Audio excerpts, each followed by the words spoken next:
No niin, moi 2025 ja tänään kerrankin jotain mielenkiintoista. Tsikata.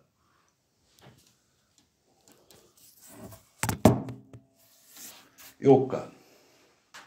Moi. Moi moi. Kiva nähdä näin, että ollaan 30 vuotta tunnettu. Joo, kiva nähdä taas. Word Cafessa nähtiin silloin. Kyllä. No 30 vuotta aika tismaa. Puhuttiin jalkapallosta ja elämästä. Näin on.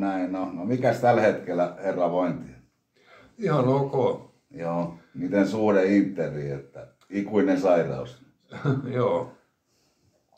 Niin kuin mua vanha Interistä aikoinaan sanoi, niin Inter ei ollut vain jalkapalloseura, se on elämän filosofia. Ihan. Tämän seuran kanssa mä elän. Välillä kärsin ja enimmäkseen tunnen onnea.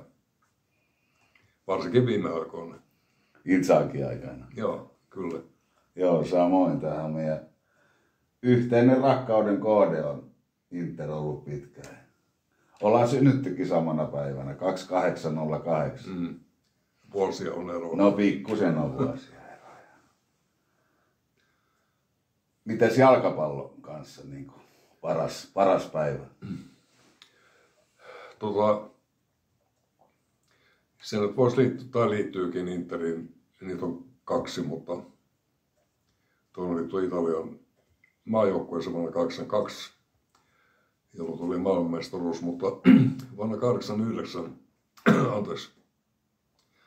toukokuussa olin Stadio Meazzalla, eli San Sirolla Milanossa.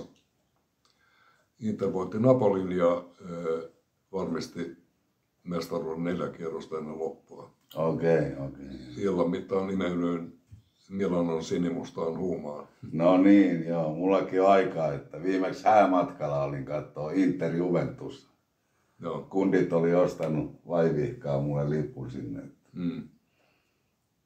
Mutta ei siinä mitään. Joo. Elämässä on paras päivä varmaankin elokuun 7. vuonna 1965. Opiskelin biologiaa.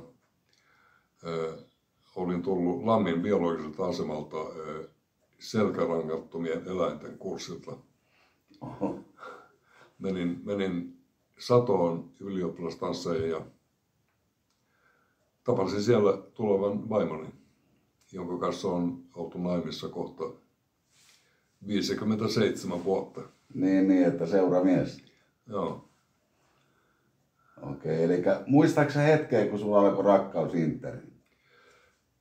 Joo, se oli puoli vuosisataa sitten. Mä en nyt vuotta muista.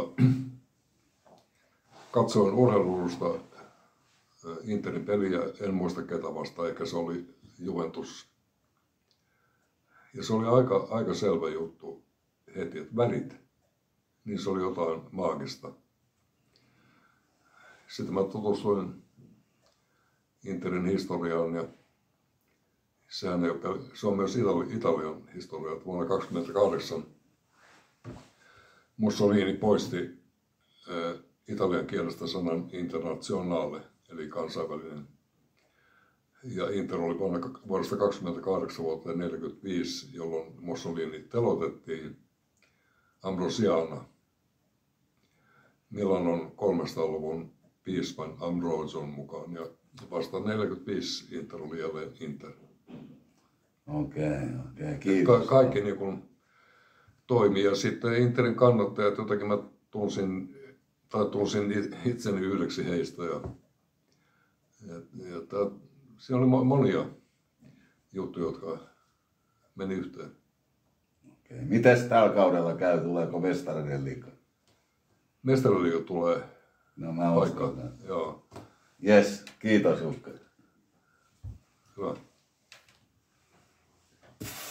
Niin mä katon leikkaan sen sillä lailla kotona vielä. On tää tekniikka kyllä. On. Ihmeellinen. Mulla on tommonen simppeli